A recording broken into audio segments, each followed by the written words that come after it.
कि भैया राहुल जी बताइए, हिमाचल में सेब की बात होती है, अदानी जी।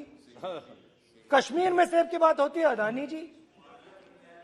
पोर्ट्स की बात होती है, अदानी जी। एयरपोर्ट्स की बात होती है, अदानी जी। इंफ्रास्ट्रक्चर, अच्छा हम सड़क पे चल रहे हैं, मैं पूछूं किसने बनाई, अदानी जी। तो लोगों ने यह भी पूछा कि राहुल जी ये जो अदानी जी जो हैं, इनकी सफलता कैसे हुई? बात बताइए राहुल जी, बताइए हमें कि अदानी जी का जो नेटवर्थ है वो 3 साल के अंदर, नहीं सॉरी 2014 से लेकर 2022 तक ये $8 बिलियन से $140 बिलियन कैसे हो गया? Sir, thank you for allowing me to speak on the President's address.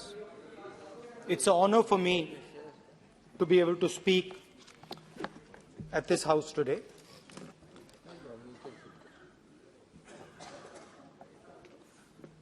जैसे आप सबको मालूम है, पिछले 4 महीनों में हम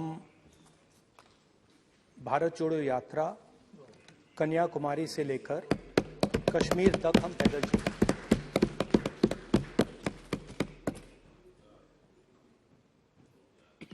3,600 किलोमीटर तकरीबन। और इस यात्रा पे बहुत कुछ सीखने को मिला।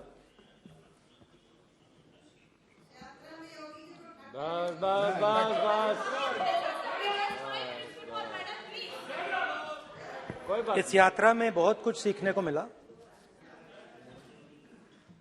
और जो जनता की आवाज, हिंदुस्तान की आवाज है, उसको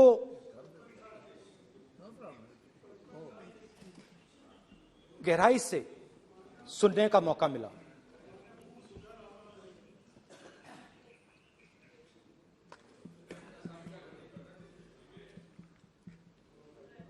शुरुआत में, यात्रा की शुरुआत में मैंने सोचा था कि 3,500 किलोमीटर चलने हैं और मुश्किल है मगर किया जा सकता है।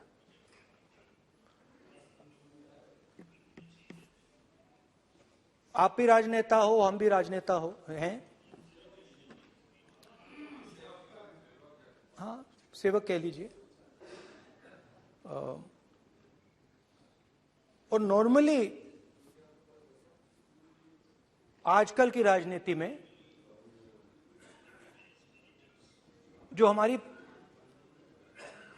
पुराना ट्रेडिशन था पैदल चलने का, वो आजकल हम सब लोग, हम भी आप भी,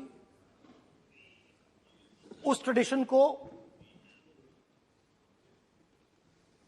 शायद भूल गए या उसका हम पालन नहीं करते। मैं भी उसमें शामिल था, आप भी उसमें शामिल हैं। हम सब, कोई गाड़ी में जाता है, कोई हवाई जहाज में जाता है, कोई हेलीकॉप्टर में जाता है, मगर पैदल कम चलते हैं। ठीक है, ठीक है। और जब पैदल चला जाता है, हाँ पैदल जाएंगे, सब जगह पैदल जाएंगे, घबराइए मत। तो जब पैदल चला जाता है, मैं 1 किलोमीटर की बात नहीं कर रहा हूं, 10 की नहीं कर रहा हूं, 25 की नहीं कर रहा हूं, मैं 200-300-400 किलोमीटर की बात कर रहा हूं। जब 200-300-400 किलोमीटर चला जाता है तो शरीर पे दबाव पड़ता है, दर्द होता है, मुश्किल आती है। शुरुआत में चलते वक्त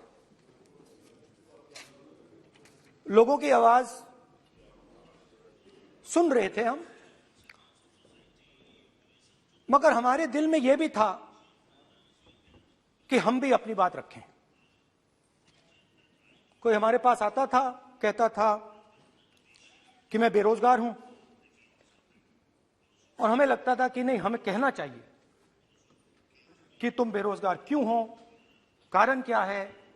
उसमें हम विपक्ष का रोल भी प्ले कर लेते थे, आपकी भी बुराई कर देते थे। नहीं, वो तो है, वो भी करेंगे, हम भी करेंगे। मगर थोड़ी देर चलने के बाद एक बदलाव आया, और जो हमारी आवाज थी, जो ये डिजायर था बोलने का कि भैया बेरोजगारी इसलिए है, महंगाई इसलिए है, वो बिल्कुल बंद हो गई। कि हमने इतने लोगों से बात की, मतलब हजारों लोगों से बात की, बच्चों से, बुजुर्गों से, महिलाओं से, माताओं से, बहनों से, कि थोड़ी देर बाद ये बिल्कुल आवाज बंद हो गई। और फिर हम गहराई से, और मैं खुल के कह सकता हूं, मैंने तो अपनी जिंदगी में इस प्रकार से कभी पहले सुना ही नहीं था। क्योंकि हम सब में थोड़ा सा अहंकार होता है कि हम ही बता दें, अपनी बात रख दें।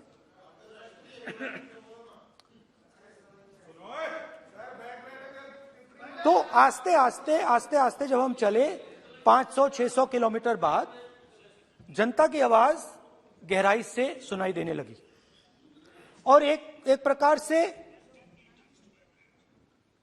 यात्रा, इंडिविजुअल्स नहीं, यात्रा हमसे बोलने लगी।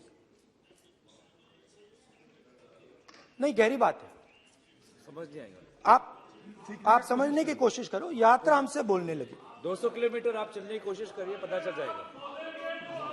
और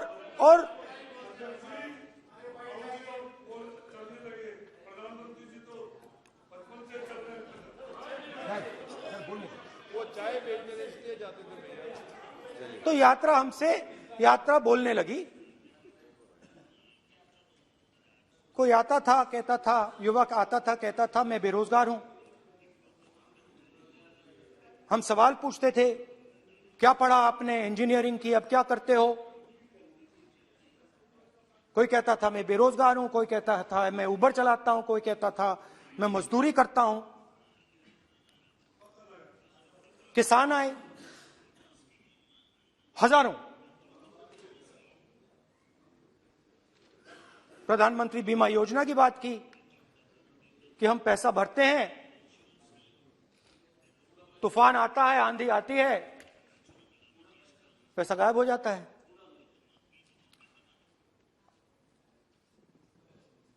किसानों ने यह भी कहा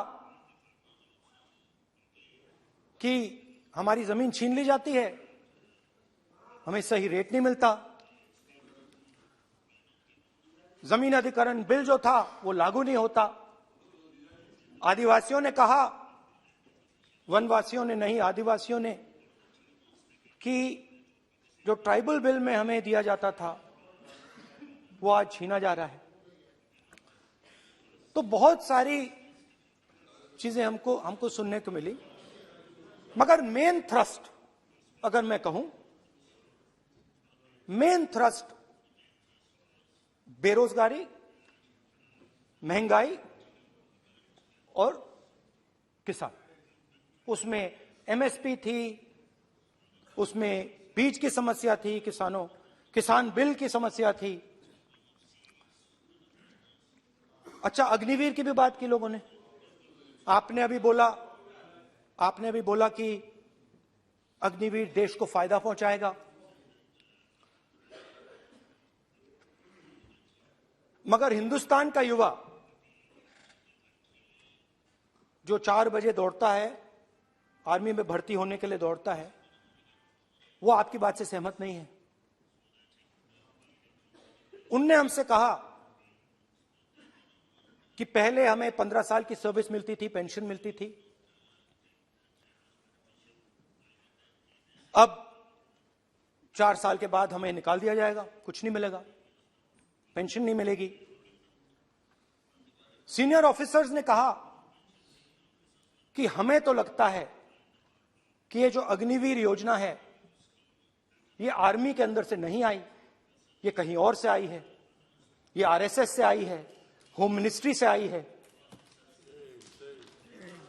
ये सीनियर आर्मी के लोगों ने कहा है, मैं नहीं कह रहा हूं, कि हमें लगता है कि ये आर्मी के ऊपर ये योजना थोपी गई है और ये आर्मी को कमजोर करेगी। आर्मी के जनरल्स ने हमें कहा, जो रिटायर्ड हैं, उन्होंने हमें कहा, राहुल जी, हजारों लोगों को हम हथियार की ट्रेनिंग दे रहे हैं और फिर थोड़ी देर बाद उनको समाज में डाल रहे हैं। बेरोजगारी है, समाज में हिंसा बढ़ेगी।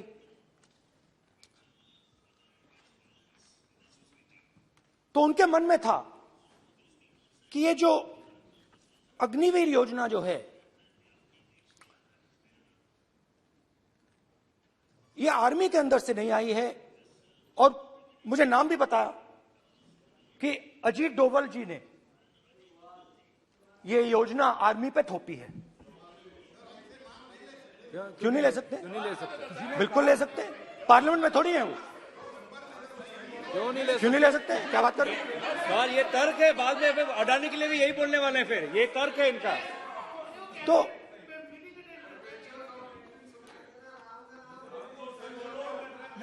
इंटरेस्टिंग बात यह है कि मैंने फिर प्रेसिडेंट्स एड्रेस पढ़ा। देश के सब युवा अग्निवीर अग्निवीर अग्निवीर अग्निवीर बोल रहे हैं, कह रहे हैं कि ये आर्मी के ऊपर थोपा गया है, हमें नहीं चाहिए। आर्मी के लोग कह रहे हैं हमें नहीं चाहिए।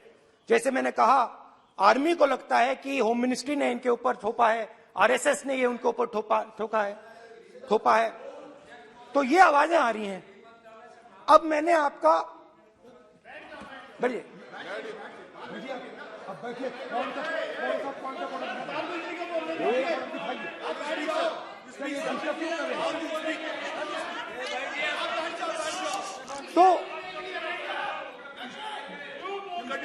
तो एक फर्क, ये थोड़ा पानी ले आओगे? मैंने पानी, तो मुझे एक फर्क दिखा। प्रेसिडेंट्स एड्रेस में बहुत सारी चीजें बोली गई। अग्निवीर के लिए एक लाइन थी, एक शब्द, एक बार अग्निवीर शब्द का प्रयोग किया गया, और वो भी अग्निवीर योजना हमने दी, उससे ज्यादा कुछ नहीं बोला। कहां से आई, कौन लाया, किसको फायदा होगा, ये नहीं बोला। बेरोजगारी शब्द ही नहीं था उसमें। आपने देखा होगा, बेरोजगारी शब्द ही नहीं था प्रेसिडेंट एड्रेस में। महंगाई शब्द ही नहीं था। तो जो यात्रा में हमें सुनने को मिला, अग्निवीर, महंगाई, किसान, बेरोजगारी, प्रेसिडेंट एड्रेस में था ही नहीं। तो ये मुझे थोड़ा अजीब लगा कि जनता कुछ कह रही है और प्रेसिडेंट एड्रेस में कुछ और सुनाई दे रहा है। अच्छा, एक और चीज हमें बताई गई। तमिलनाडु से लेकर केरला, महाराष्ट्र, मध्य प्रदेश, सब जगह एक नाम सब जगह हमें सुनने को मिला, अदानी। यह नाम पूरे हिंदुस्तान में, केरल में, तमिलनाडु में, महाराष्ट्र, कर्नाटका, हिमाचल, कश्मीर, सब जगह अदानी अदानी अदानी अदानी अदानी।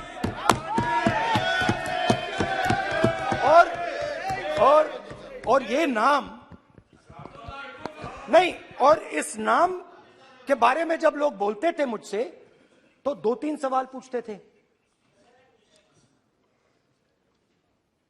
ये पूछते थे कि ये जो अदानी जी हैं, ये किसी भी बिजनेस में घुस जाता है, ये सफलता प्राप्त कर जाता है, ये कभी फेल नहीं होता। और युवाओं ने मुझसे यह सवाल पूछा कि भाई ये हो क्या रहा है, हम भी सीखना चाहते हैं, मोदी जी ने कहा स्टार्टअप करो, हम भी अदानी जी जैसे बनना चाहते हैं तो भैया किसी भी बिजनेस में घुस जाओ और एकदम सक्सेस हो जाए। यह पहला सवाल था। दूसरा सवाल था कि ये अदानी जी हैं, ये किसी भी बिजनेस में घुस जाते हैं। पहले ये 1-2 बिजनेस करते थे, अब ये 8-10 सेक्टर्स में काम करते हैं। Airports, data centres, cement, solar energy, wind energy, aerospace and defence, consumer finance, renewables, media. तो उन्होंने मुझसे पूछा कि राहुल जी, हाँ वेट करो, बेटे हाँ, धन्यवाद। पोर्ट्स की बात भी थी। ये भी सवाल पूछा, कि भैया एक बात बताइए, राहुल जी बताइए हमें कि अदानी जी का जो नेटवर्थ है वो 3 साल के अंदर, नहीं सॉरी 2014 से लेकर 2022 तक ये $8 बिलियन से $140 बिलियन कैसे हो गया? कैसे हुआ? मोदी है तो मुमकिन ये 2014 में अगर आप दुनिया की, मुस्कुरा रहे हैं आप, बीजेपी में है ना आप, तो ये लिस्ट आती है, एक लिस्ट आती है दुनिया के सबसे अमीर लोगों की। इस पे ये 609 नंबर पे थे 14 में। 609 पीछे बिल्कुल। पता नहीं जादू हुआ, दूसरे नंबर पे पहुंच गए। मोदी है तो मुमकिन है।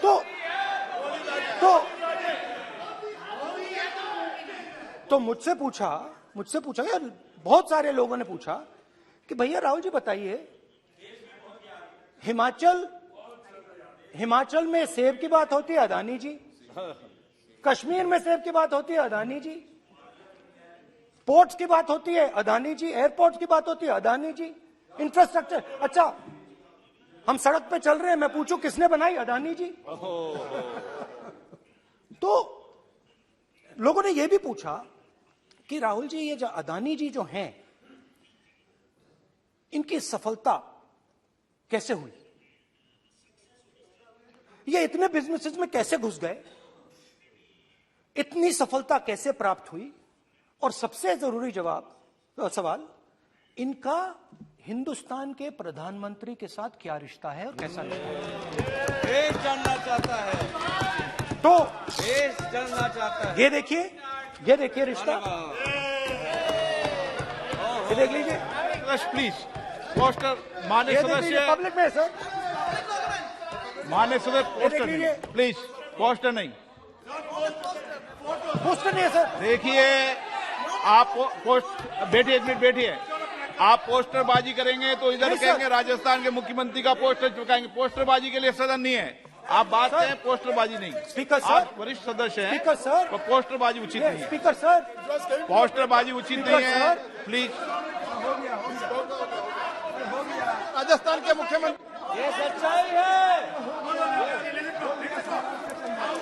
This picture was came into the media. चलिए, पोस्टर नहीं, प्लीज। वो लिख दे दो मुझे। हाँ, आ गया। Just right it neatly. तो नहीं स्पीकर सर, वो फोटो है सर, वो पोस्टर नहीं है। आप वरिष्ठ सदस्य हैं, प्राइम मिनिस्टर की फोटो है सर, उसमें बहुत उनका अच्छा चेहरा दिख रहा है।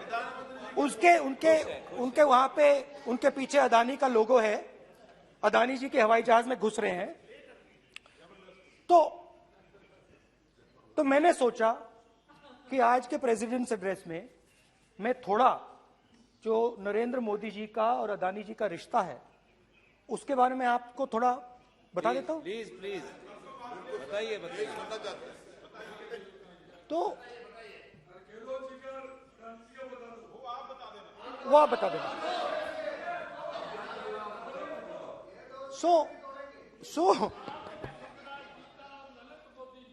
So the relationship begins many years ago when Narendra Modi ji was the Chief Minister of Gujarat. And when most of India's business was asking questions of the Prime Minister, was against the Prime Minister, one man stood shoulder to shoulder with the Prime Minister. He didn't back down. That's commendable. It's not a joke. He was loyal to the Prime Minister. And what did he do? He helped Mr. Modi construct the idea of resurgent Gujarat. Right? The idea that you bring these businessmen together, and you call it resurgent Gujarat, vibrant Gujarat, they're both. And he was the backbone in setting up that group of people. Okay? And the result of that was tremendous growth of his businesses in Gujarat. Expansion of his businesses. I think then the real magic starts. जब प्रधानमंत्री जी दिल्ली आते हैं और 2014 में असली जादू शुरू होता है। मैंने कहा कि 2014 में वो 609 नंबर पे थे, कुछ ही सालों में वो दूसरे नंबर पे पहुंच गए। कैसे पहुंचे? मैं आपको, बहुत सारी इंडस्ट्रीज में काम करते हैं, मैं आपको 2-3 इंडस्ट्रीज का उदाहरण दे देता हूं। एयरपोर्ट इंडस्ट्री की बात, एयरपोर्ट्स की बात करते हैं।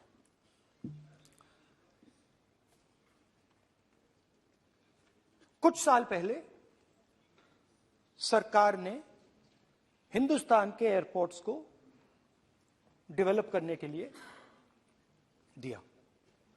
नियम था, there was a rule that anybody who does not have prior experience in airports cannot be involved in development of these airports.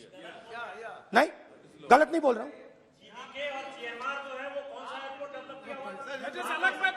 आप बैठ जाइए।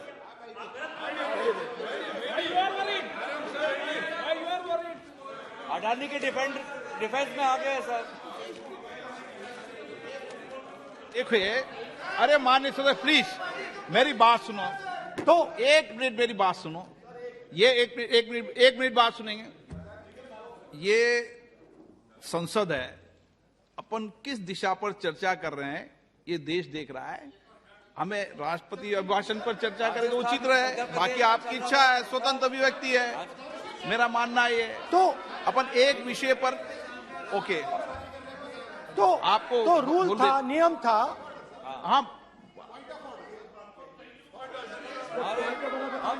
पॉइंट ऑफ ऑर्डर किस पे है ये? सर कैसे एयरपोर्ट का प्राइवेटाइजेशन तो उनके समय हुआ, ऐसी कोई पार्टी थी जिसका अनुभव था? ये कौन सी बात कर रहे हैं? बोलिए।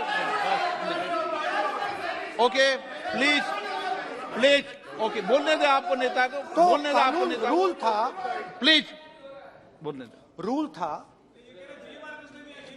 रूल था कि अगर कोई एयरपोर्ट बिजनेस में नहीं था तो वो इन एयरपोर्ट्स को ले नहीं सकता था।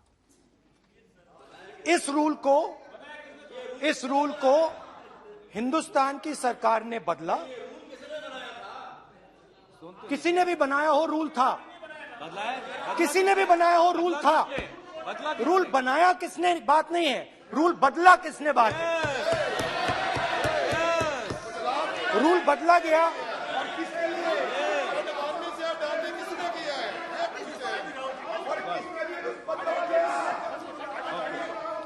रूल बदला गया।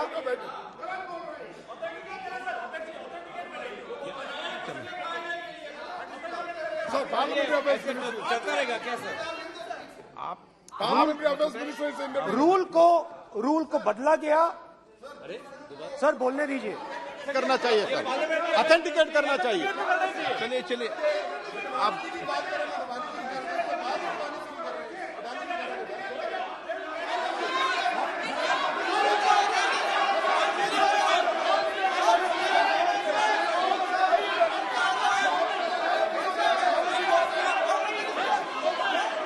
रूल बदला गया सर, स्पीकर सर।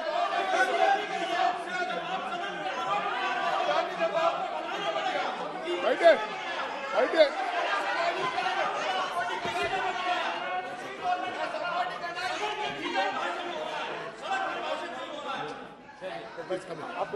तो ये रूल बदला गया। उस समय मीडिया में इसके बारे में चर्चा हुई थी। रूल बदला गया और अदानी जी को 6 एयरपोर्ट्स दिए गए। उसके बाद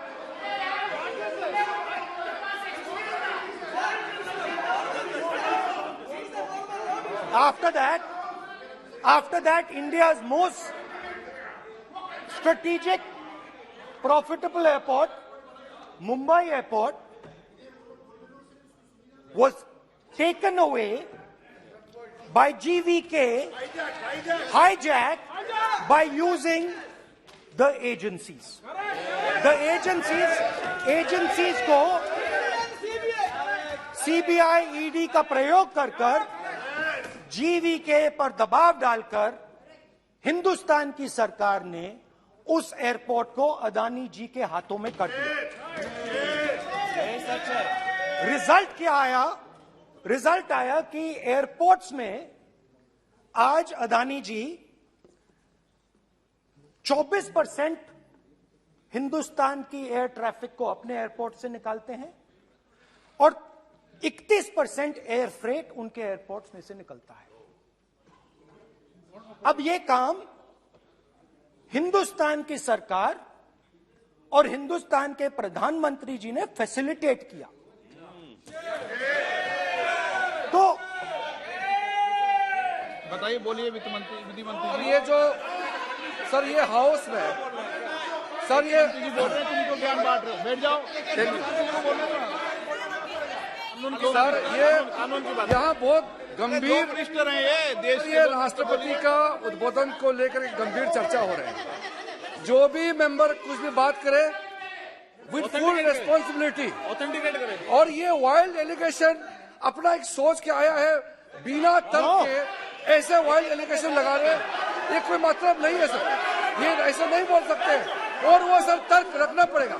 अगर एलिगेशन लगा रहे हैं तो आपको पूरा डॉक्यूमेंट प्रूफ के साथ आपको रखना पड़ेगा। दे देंगे आप ऐसे बातें नहीं दे कर सकते। देंगे और ये गंभीरता को समझिए, ये डॉक्यूमेंट्री प्रूफ दे देंगे। अब आपने जो पिछले स्पीकर थे उन्होंने फॉरेन पॉलिसी की बात की, हम भी फॉरेन पॉलिसी की बात करते हैं। चलिए डिफेंस से शुरू करते हैं। बहुत ऑप्शंस है, आप बताइए कहां से शुरू करें। बिजली, डिफेंस, बहुत ऑप्शंस है। Defence, let us start with defence. अब डिफेंस में अदानी जी का कोई एक्सपीरियंस नहीं था, जीरो एक्सपीरियंस। कल मैंने प्रधानमंत्री को HAL में देखा। प्रधानमंत्री जी ने कहा कि गलत आरोप लगाया, मगर रियलिटी तो यह है कि HAL का जो कॉन्ट्रैक्ट था 126 हवाई जहाजों का, वो अनिल अंबानी को चला गया और अनिल अंबानी बैंकरप्ट हो गया। वहां भी फैसिलिटेशन था। अब देखिए, और ये जो फ्यूचर एंटरप्रेन्योर्स हैं, जो बिजनेस स्कूल हैं, हार्वर्ड यूनिवर्सिटी जैसे स्कूल हैं, इसकी केस स्टडी बनानी चाहिए, शायद बने। How to use government power to build individual businesses, case study. तो अब देखिए, अदानी जी की डिफेंस में इंटरेस्ट देखिए।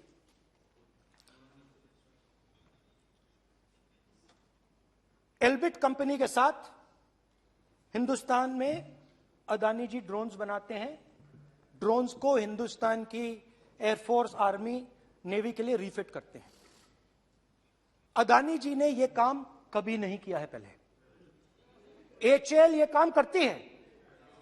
हिंदुस्तान में और भी कंपनीज हैं जो ये काम करती हैं, मगर प्रधानमंत्री जी इजरायल जाते हैं और उसके एकदम बाद अदानी जी को ये कॉन्ट्रैक्ट मिल जाता है, मगर एक नहीं मिलता।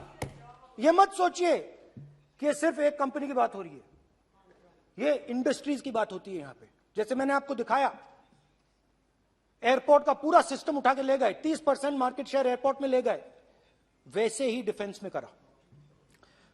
तो 4 डिफेंस की इनके पास कंपनीज हैं। यह काम इन्होंने कभी नहीं किया। स्मॉल आर्म्स, जिसमें टवॉर है जो हमारी स्पेशल फोर्सेस यूज करती है, आर्मी यूज करती है, जिसमें गलील स्नाइपर राइफल है, ये सब अदानी जी बनाते हैं। सीधा स्ट्रेट इजरायल में प्राइम मिनिस्टर जाते हैं, प्राइम मिनिस्टर के साथ वहां पे मतलब बीच में पैदल चलते हैं और फिर जादू से पीछे से इंडिया का फर्स्ट कॉम्प्रिहेंसिव एमआरओ मिल जाता है मेंटेनेंस के लिए, जहाजों के मेंटेनेंस के लिए। स्मॉल आर्म्स का बिजनेस मिल जाता है, इजरायली जो ड्रोन्स हैं उसका बिजनेस मिल जाता है। मतलब जो हिंदुस्तान और इजरायल का डिफेंस का रिश्ता है वो पूरा का पूरा अदानी जी के हाथ में चला जाता है। खत्म कहानी। हाँ, उसमें पेगासस भी है, तो पता नहीं वहां से क्या मतलब पेगासस कैसे आया, क्या हुआ, किसने दिया। अच्छा, एक और बड़ी इंटरेस्टिंग चीज है, एक कंपनी है अल्फा डिफेंस, जो डिफेंस इलेक्ट्रॉनिक्स का काम करती है, एवियोनिक्स का काम करती है, और बहुत स्ट्रेटेजिक कंपनी है। वो भी अदानी जी के हवाले कर दी गई, अदानी जी ने एक्वायर कर लिया। तो आपने देखा कि एयरपोर्ट्स का बिजनेस 30% मार्केट शेयर, हिंदुस्तान और इजरायल का जो वेपन्स का बिजनेस है 90% उठा के ले गए। एक विजिट फॉरेन पॉलिसी, ये है फॉरेन पॉलिसी। चलिए, अब मैंने आपको इजरायल की बात बताई, ऑस्ट्रेलिया चलते हैं। कोयला, ऑस्ट्रेलिया चलिए। ऑस्ट्रेलिया में अदानी जी जाके, नहीं क्यों? आप तो डिबेट करना चाहते थे, आप भी तो डिबेट करना चाहते थे। आपने बोला था कोई भी विषय पे डिबेट हो, तो हो गया अब डिबेट। अब क्यों डर रहे हो डिबेट से? अब क्यों डर रहे हो डिबेट से? क्यों डर रहे हो? जब हमने जेपीसी की मांग की, आपने बोला सदन में उठाओ। अब क्यों डर रहे हो? अब क्यों डर रहे हो? अब क्यों डर रहे हो? आप चर्चा से क्यों डर रहे हो? चर्चा से डर रहे हो आप?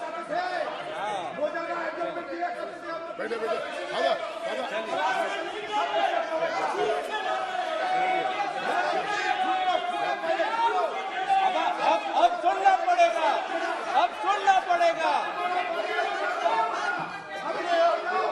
अब सुनना पड़ेगा। ऑस्ट्रेलिया जाते हैं, प्रधानमंत्री ऑस्ट्रेलिया जाते हैं।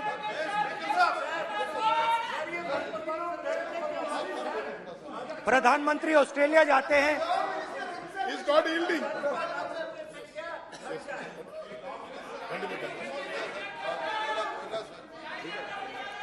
ऑस्ट्रेलिया जाते हैं। कैब नंबर बताएं। 369। सर ये क्या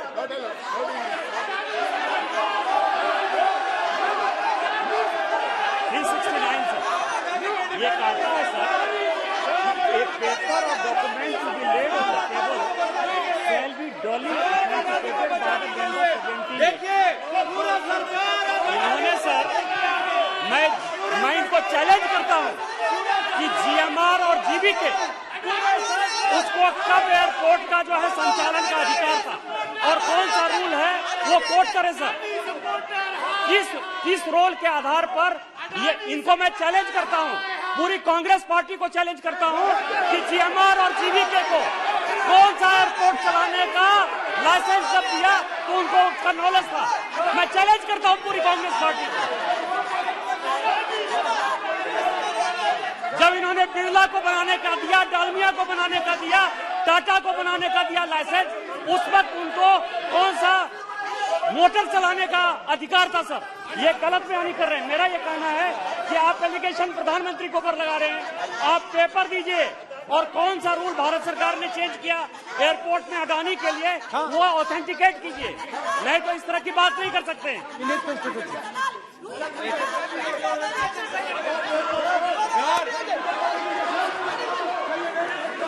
करना पड़ेगा, ऑथेंटिकेट करना पड़ेगा। राहुल गांधी जी आपको ऑथेंटिकेट करना पड़ेगा। आप ऐसा नहीं बोल सकते हवा में, आप हवा में बोल रहे हो और प्रधानमंत्री जी पर आरोप लगा रहे हो। आपको ऑथेंटिकेट करना ही पड़ेगा। आप ऐसे ही बोल रहे हो कि जीएमआर का जीवीके का समय रूल हाँ कहा था रूल, कोई रूल नहीं था। आपको यू हैव टू ऑथेंटिकेट और ऑथेंटिकेट करके ही रखना पड़ेगा आपको। पहले रखिए और उसके बाद आगे बात करने देंगे, नहीं तो माफी मांगिए देश से। आप प्रधानमंत्री जी पर आरोप लगा रहे हैं, सर बोलने दीजिए। अनाप शनाप आरोप लगा रहे हैं, बिना किसी डॉक्यूमेंट के आरोप लगा रहे हैं प्रधानमंत्री जी पे। रूल 353 सर, रूल 353 किया है sir, no allegation of defamatory और incriminatory nature shall be made unless you have given notice. छोड़िए, वो तो प्रधानमंत्री के खिलाफ एलिगेशन लगा रहे हैं बिना नोटिस दिए, बिना कोई डॉक्यूमेंट दिए। सर ये रिकॉर्ड पर नहीं जाना चाहिए सर, ये बिल्कुल रूल का उल्लंघन है। और क्या क्या बातें वो कह रहे हैं सर, मैं उसको रिपीट नहीं करना। Reckless allegation, baseless allegation in violation of rules, sir ये स्वीकार नहीं होना चाहिए। ओके सर, लेट अस एक सब बैठिए, ऑस्ट्रेलिया पीएम जाते प्लीज हैं। बैठिए, आप प्लीज बैठिए, वरिष्ठ वकील साहब बैठिए। ऑस्ट्रेलिया जाते हैं। एक मिनट राहुल जी, एक मिनट। नियम 369 भी मैंने देखा है, 333 भी देखा है। मेरा आग्रह है, सदन भारत की संसद है, हम एक ही विषय पर सारी राष्ट्रपति की चर्चा लगाए, ये उचित है क्या? फिर आपको बोलना बोले नहीं स्पीकर, गलत तरीका है राहुल गांधी जी, आप बोल नहीं, गलत तरीका है। क्या देश को संदेश देना चाहते हैं आप? क्या संदेश देना चाहते हैं देश को? चलिए राहुल गांधी जी। ऑस्ट्रेलिया में प्रधानमंत्री जाते हैं। आप बोलिए सर, स्पीकर सर, प्रधानमंत्री जी ऑस्ट्रेलिया जाते हैं और जादू से State Bank of India $1 billion loan Adani ji को ऑफर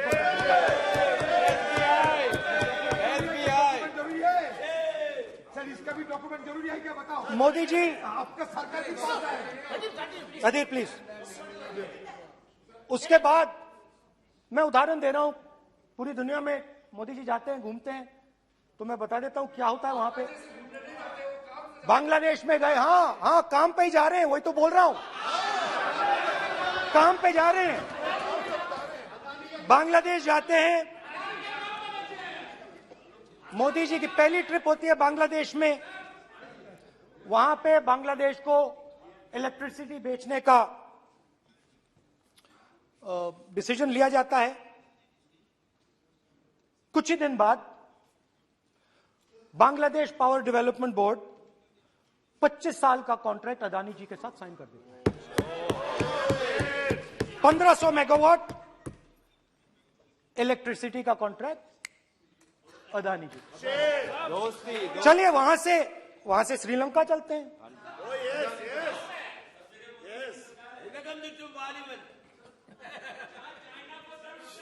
जून 2022 में Chairman of Sri Lanka's Ceylon Electricity Board, MMC Fernando, informed a parliamentary committee in Sri Lanka in open hearing that he was told by President Rajapaksa that PM Modi pressured him to give the wind power project directly to Mr. Adani.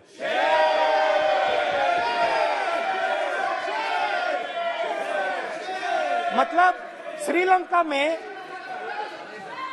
Sri Lanka electricity board के chairman कहते हैं कि उन्होंने राजापाक्सा जी ने कहा कि हिंदुस्तान के प्रधानमंत्री ने उनको कहा है कि ये विंड पावर का प्रोजेक्ट है, ये अदानी जी को देना है। तो ये रही आपकी फॉरेन पॉलिसी। ये हिंदुस्तान की फॉरेन पॉलिसी नहीं है, ये अदानी जी की फॉरेन पॉलिसी है, उनके बिजनेसेस बनाने की फॉरेन पॉलिसी है। अब यात्रा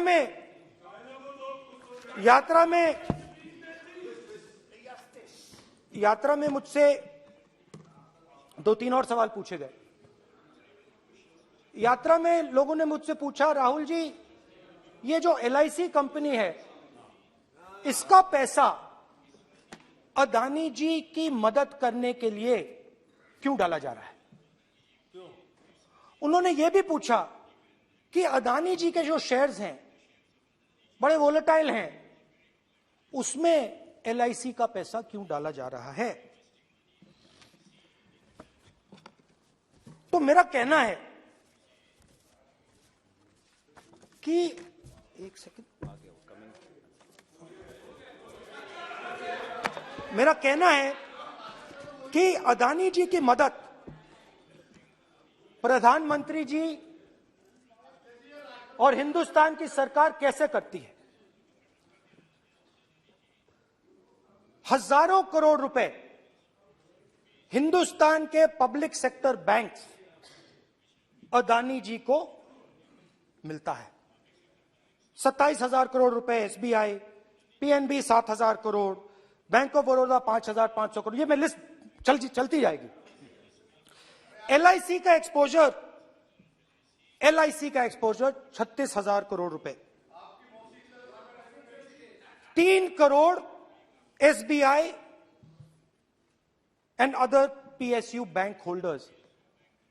Money is going to Mr. Adani and to finance.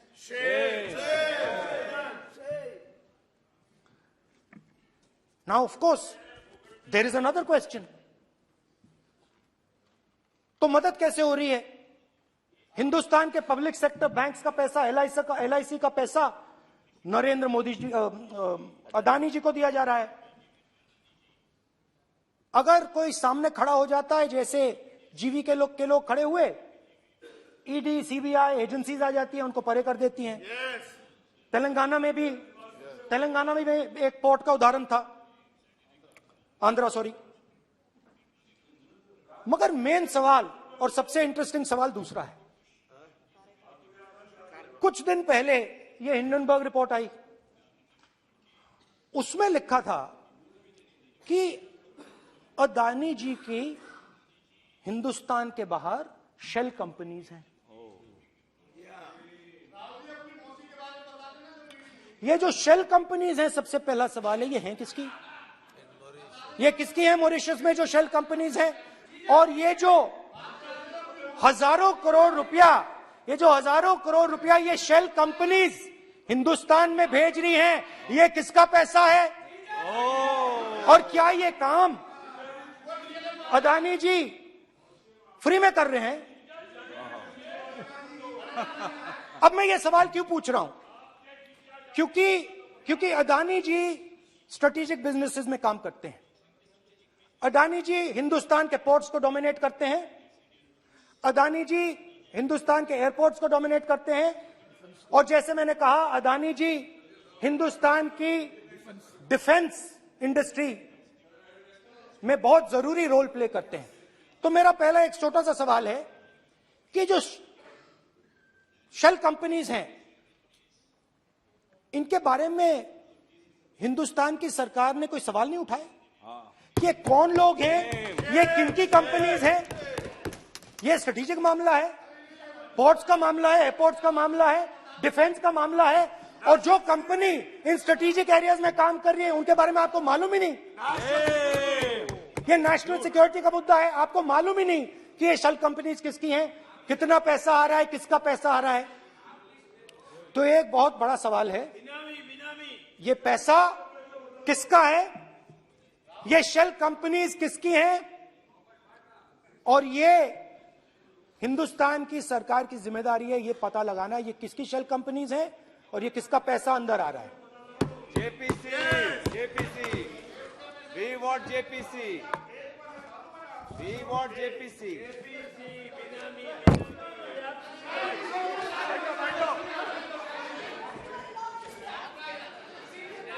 अच्छा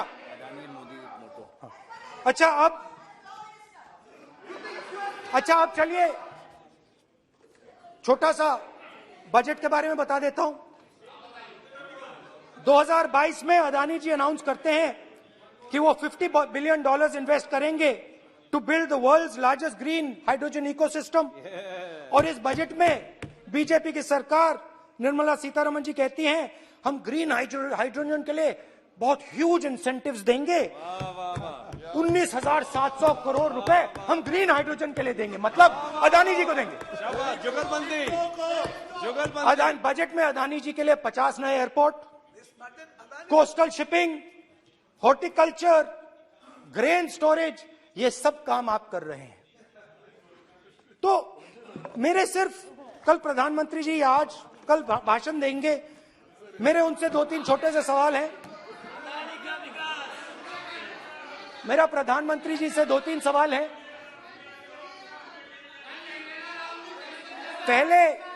पहले अदानी जी के हवाई जहाज में मोदी जी जाते थे, अब मोदी जी के हवाई जहाज में अदानी जी जाते हैं। पहले लोकल मामला था, फिर नेशनल मामला हो गया, उसके बाद इंटरनेशनल मामला हो गया। अदानी जी के लिए बोरिस जॉनसन का बेटा काम करता है, आपको पता नहीं मालूम है या नहीं मालूम? भाई सॉरी, नहीं बेटा भी, भाई काम करता है। तो ये मामला पहले गुजरात का मामला था, फिर ये हिंदुस्तान का मामला हुआ, अब ये इंटरनेशनल मामला हो गया है। तो मेरा सवाल प्रधानमंत्री जी से, और सिंपल सवाल है, प्रधानमंत्री जी आपकी फॉरेन ट्रिप्स पे अदानी जी और आप कितनी बार एक साथ गए? Adani ji, how many times did you travel together with Adani ji? How many times did Adani ji join you later on a visit? How many times did Adani ji travel to a country immediately after you did? And in how many of these countries after you visited did Adani ji get a contract? Also an important question, जरूरी सवाल, अदानी जी ने BJP को पिछले 20 साल में कितने पैसे दिए हैं?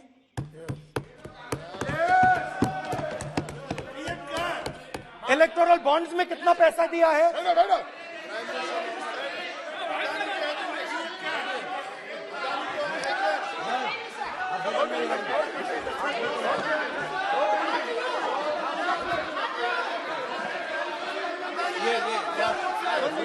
And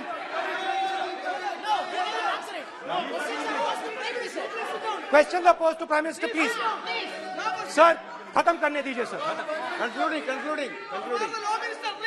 Sir, concluding. और बहुत सुंदर तरीके से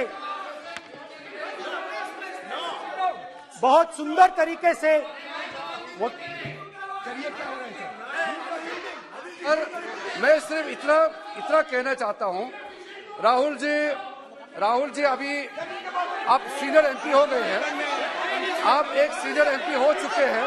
हम लोग एक्सपेक्ट करते हैं कि इस सदन का सदस्य होने के नाते जो भी बातें आप करेंगे गंभीरता से आप बात करेंगे।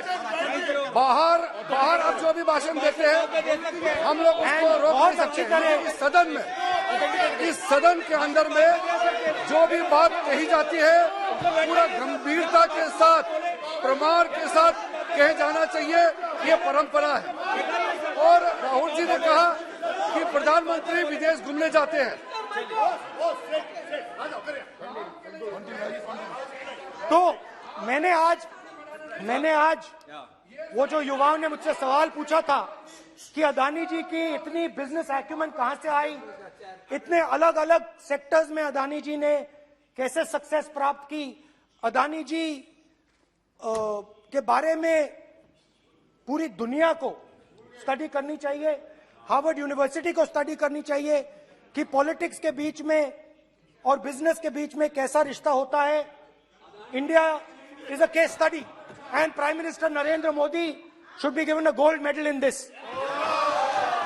नाउ बहुत अच्छी तरह बीजेपी के जो पिछले स्पीकर थे उन्होंने मेरे भाषण को इंकैप्सुलेट किया मेरे लिए बहुत अच्छी तरह। आपने जो मैं सोच रहा था आपने उससे और भी अच्छी तरीके से बोल दिया। Coming together is a beginning, keeping together is progress, working together is success. Adani ji and Narendra Modi ji, thank you.